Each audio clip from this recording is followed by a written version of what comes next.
Well, welcome. Come on in. You know, as we say down south, come on in here and set a spell, will you? Actually, I'm excited that you're here.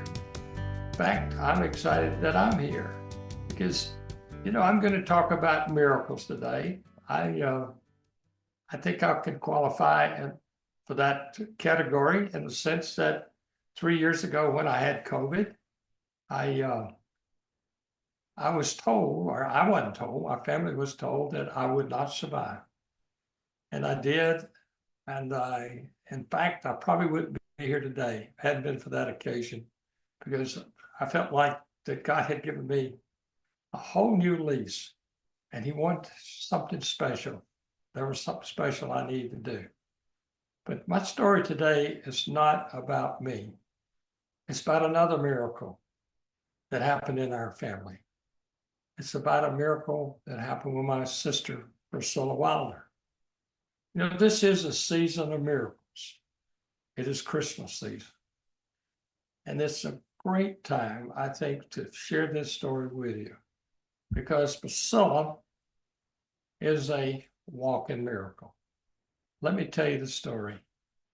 It was 20 years ago, and she and her family were planning to make a trip to a ball game. They lived in Auburn, Alabama. And Auburn, on a given day when they have a game, becomes the fourth largest city in the state of Alabama, maybe the fifth, but anyway, there's 85 to 90,000 people that are there to share a ball game. In this particular case, the family was preparing to go to the stadium and have a tailgate party. And Priscilla needed to run to the store to grab something for that party. And her grandkids are playing in the yard at that time. And several of them were rather small. And as it occurred, she put the car in gear, in reverse, but she couldn't disengage the parking brake. So she asked her son, who's a former tackle, big kid, if he would disengage that parking brake. And so, but prior to him getting in the car to disengage, she wanted to go behind the car and share with the kids. Now, look, I'm getting ready to back up, stay out of the driveway. Now, this car is an Expedition, which is a big vehicle, parked on the incline. Well, she left the car in gear, in reverse. And she walked around behind it, and when her son reached in and disengaged the parking brake, the car started moving. It knocked her down, and it ran over her body. Both front axle, or in this case, rear axle, and front axle ran across the center part of her body, obviously crushing her lungs, bruising her heart. All the ribs were broken. The real difficult thing was because of the ball game, they had a difficult time getting an ambulance to the site. It took 25 minutes for the ambulance to arrive, and she had no lung capacity. Now, she's conscious the whole time. And so, by being conscious, obviously she's aware of what's going on. And here all these grandkids had observed what had happened to their grandmother. Priscilla lived. Let me tell you about that. She lived. When she got rushed to the hospital, it took almost an hour before the staff got prepared to deal with her situation. They had given her about a 10% chance of surviving. My mother, or our mother at that time, came and stayed every night with her in the hospital, as did her husband. I want to share something unusual about Billy. Billy slept on the floor in her hospital room I think there's anywhere, I don't recall if it was 49 or 62. Those two numbers have been tossed around. But I can tell you, it was a long time. It was 7 or 8 weeks she was in the hospital. And our mother was there every night, and so was Billy. Billy slept on the floor. You know what Billy does today? He still sleeps on the floor. It's almost as if he's afraid he gets up, she won't be there. Now, 20 years later, my sister, Priscilla Wilder, is doing well.